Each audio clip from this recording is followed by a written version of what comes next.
Bonjour à tous.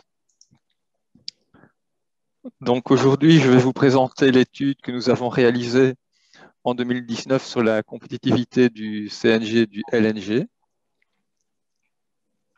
On peut passer le slide.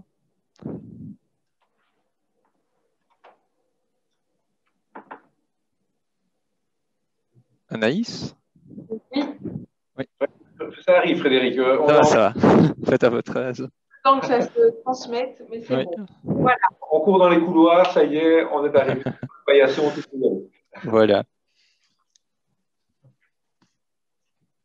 Donc c'est une étude que nous avons réalisée il y a 2 ans qui est encore largement d'actualité aujourd'hui et les données présentées ici dans la présentation sont des données actualisées, bien entendu.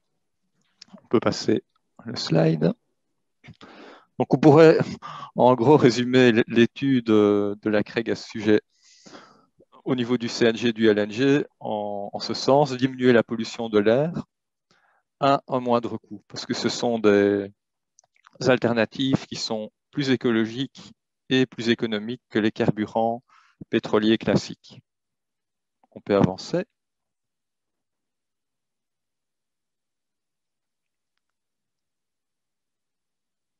Slide suivant. Donc ça, c'est la table des matières pour aujourd'hui.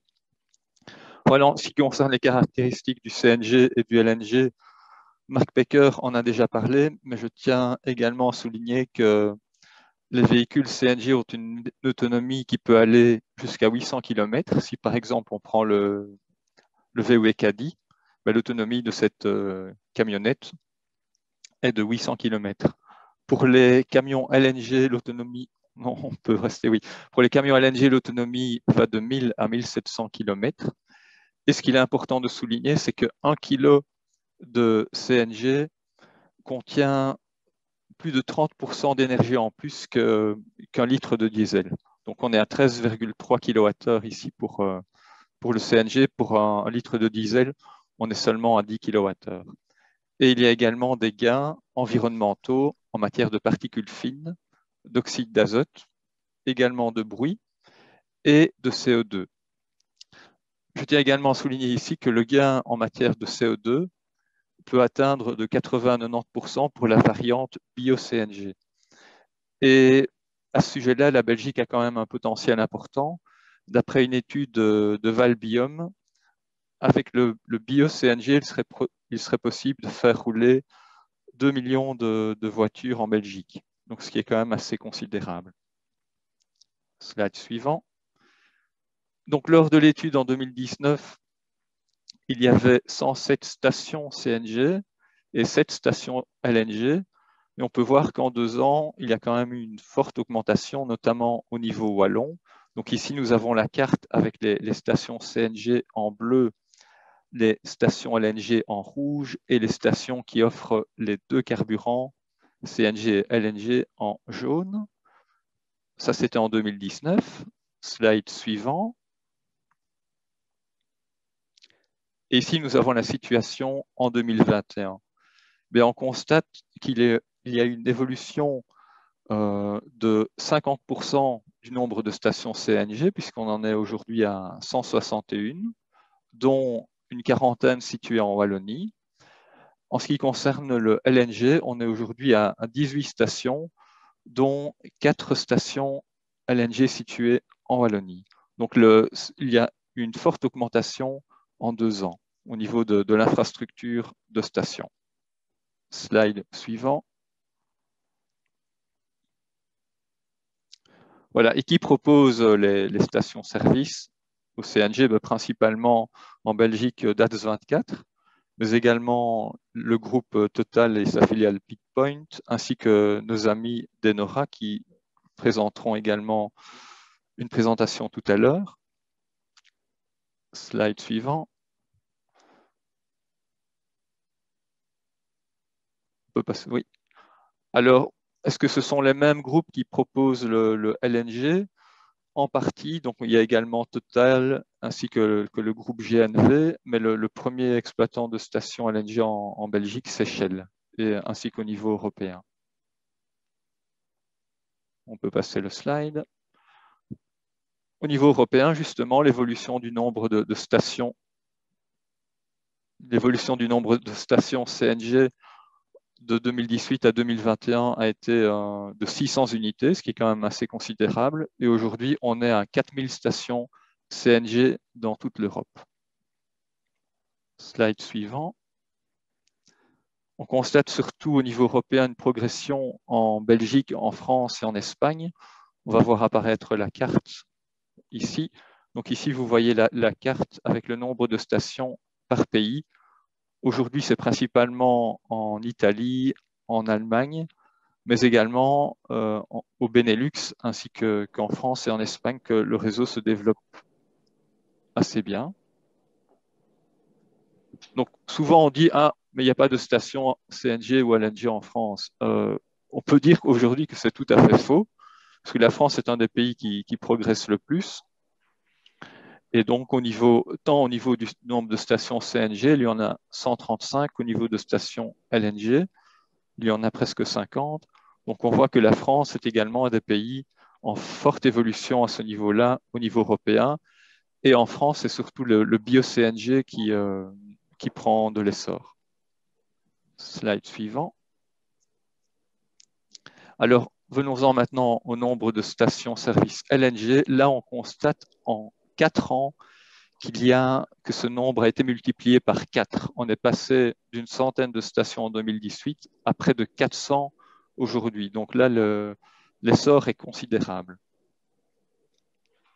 Slide suivant. Là, la forte progression est également constatée en Belgique et en France, en Espagne, mais également en Allemagne, où on est passé en 2 ans de 0 à plus de 50 stations aujourd'hui. Donc là, on constate vraiment qu'il y a une forte progression.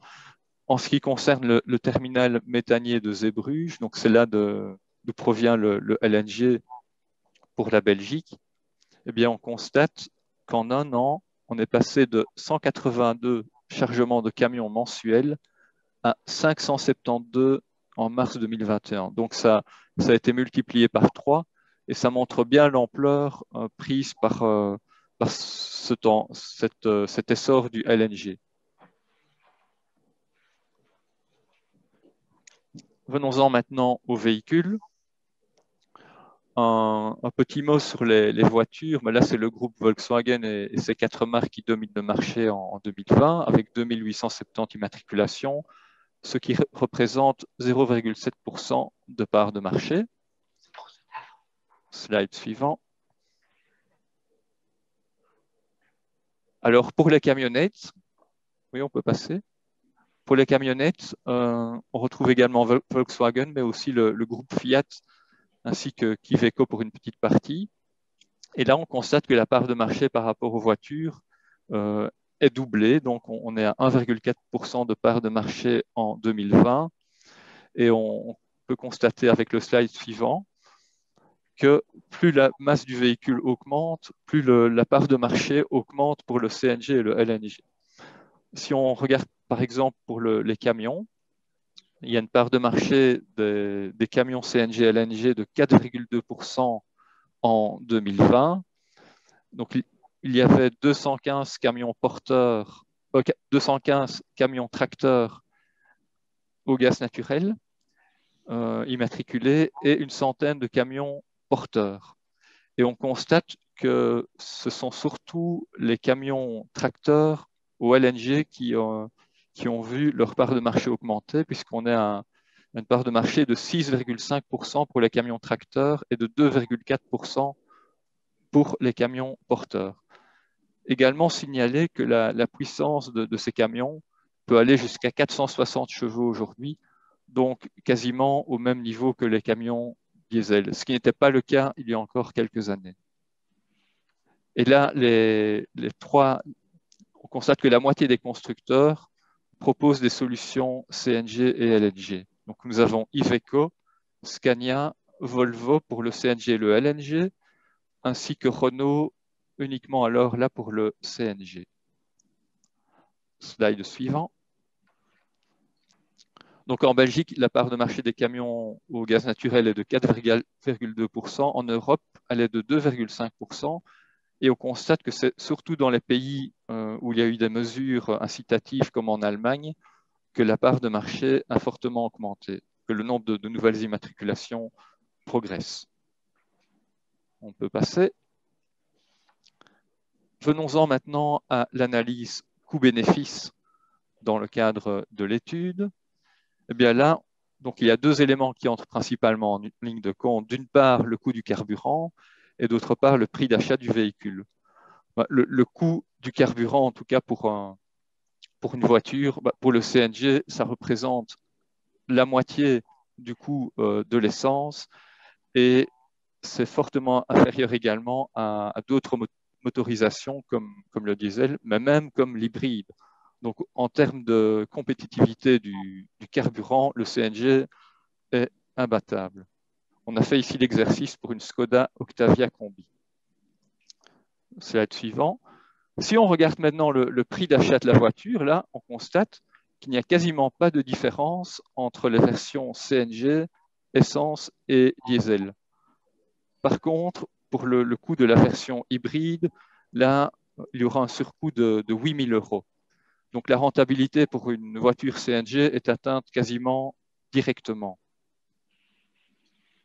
On peut passer au slide suivant. Donc, c'était le cas en 2019. C'est encore le cas en 2021. On voit ici l'évolution du prix du CNG en bleu, le CNG ici de type H, donc parce qu'il y a du gaz H et du gaz L, mais en 2025, de toute façon, il n'y aura plus que du gaz H en Belgique, ce qui est également positif pour l'autonomie du véhicule. Et on constate que l'écart entre le diesel et le CNG reste relativement stable sur la période considérée. Donc les constats qu'on a fait il y a 2 ans valent tout aussi bien aujourd'hui. Slide suivant.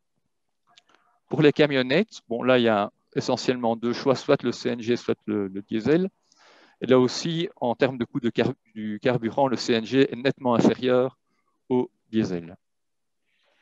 On peut passer au slide suivant. Pour le prix d'achat de la camionnette, bon, il y a un léger surcoût pour la camionnette CNG, mais pour un professionnel qui roule 30 000 km par an pendant 3 ans, après 3 ans, son achat est rentabilisé. On peut passer. Regardons maintenant ce qu'il en est pour les camions. Là également, le coût du carburant LNG est nettement inférieur au coût du carburant diesel, même en tenant compte du diesel professionnel comme on l'a fait ici. On peut passer au slide suivant. Au niveau des frais fixes, donc principalement le prix d'achat, mais également la maintenance et les assurances. Bon, il est vrai qu'un camion LNG peut coûter jusqu'à 45 000 en plus qu'un camion diesel, mais on peut diminuer ce surcoût de plus de la moitié grâce aux primes offertes par la région wallonne et également par la région flamande. Donc, dans ce cas-là, on peut aller jusqu'à 24 000 € de primes, ce qui fait que le différentiel de prix avec un camion diesel retombe à seulement 21 000 €. Alors, comment est-ce qu'on a déterminé le coût du carburant pour un camion? Un camion diesel consomme en moyenne 30 litres par 100 km. Un camion LNG, 10% de moins. En général, on est entre 23 et 27 kg. Ici, on a pris une hypothèse très conservatrice, donc une différence de 10%. Pour le prix du carburant, on regarde le prix maximum ici pour le diesel hors TVA, duquel on retire la ristourne pour le diesel professionnel de 24,7 cents € le litre. Donc, on arrive à 0,98 € le litre pour le diesel professionnel, à comparer au prix du LNG, qui est chez Romac Fuels, donc qui publie ça de manière régulière, de 0,78 € par kilo. Là, le delta est de 25%.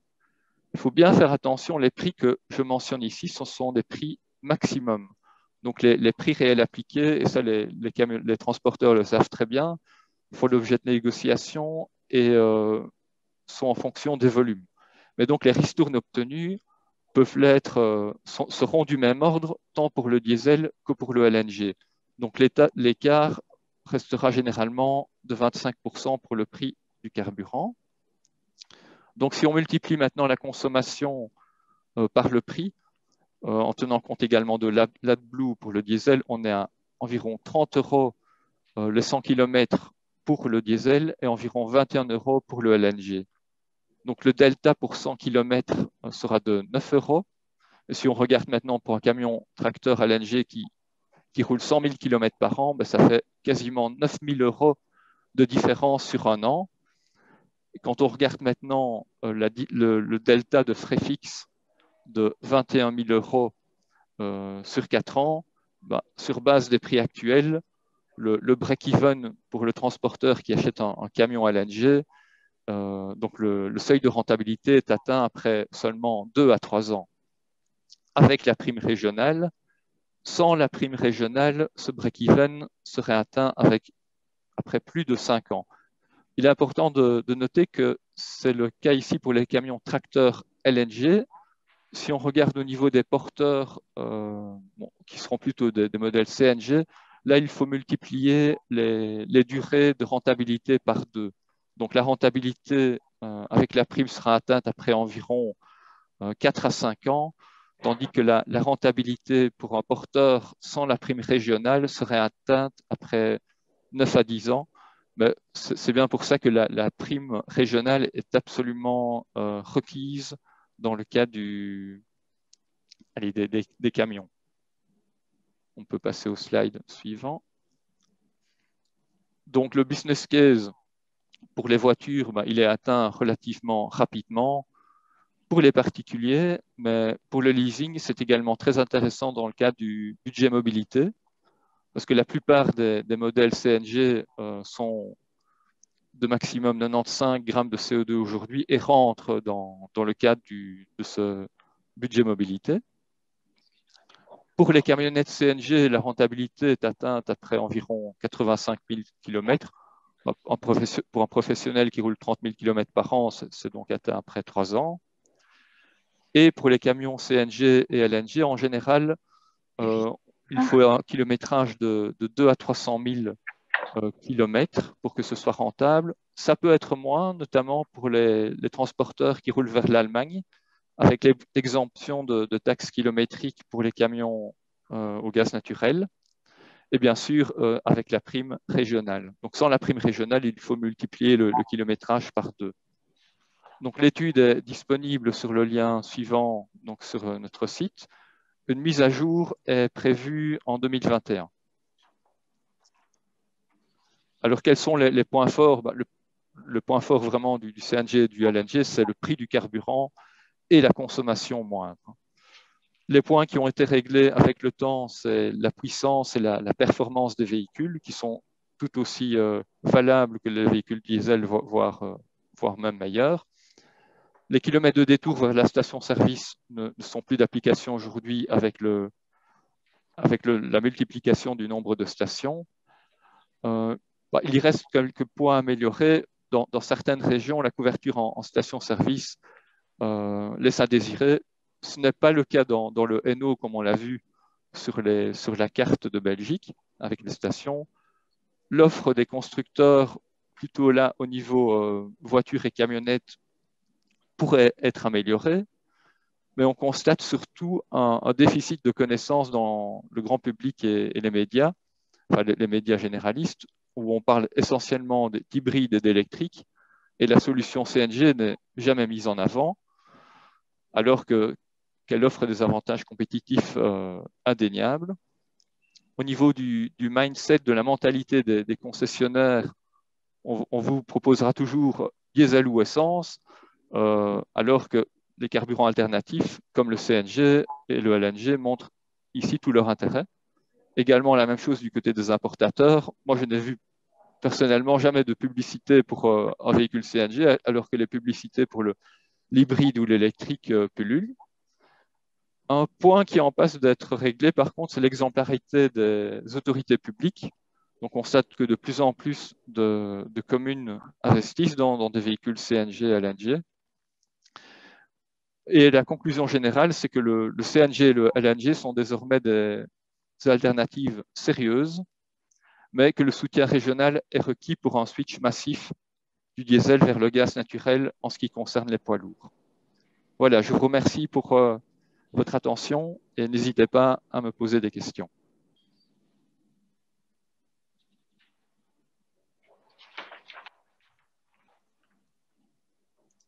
Voilà. Alors, il y a une petite réflexion, Frédéric, sur quelqu'un qui dit que la comparaison des consommations en carburant ne peut pas être comparée en pourcentage de litres par 100 km et des kilos par 100 km. Je ne sais pas si tu peux préciser quelque chose par rapport à ça, si ça fait… Oui, ben, ça, on en a justement parlé en début de présentation. Donc, 1 litre de diesel, ça représente à peu près 10 kWh, tandis que 1 kg de CNG ou de LNG, ça représente plus de 13 kWh. Donc, il est vrai que c'est difficile de comparer, mais en tout cas, 1 kg de CNG contient plus d'énergie qu'un litre de diesel. Voilà. J'espère que la personne aura eu donc la réponse à sa question.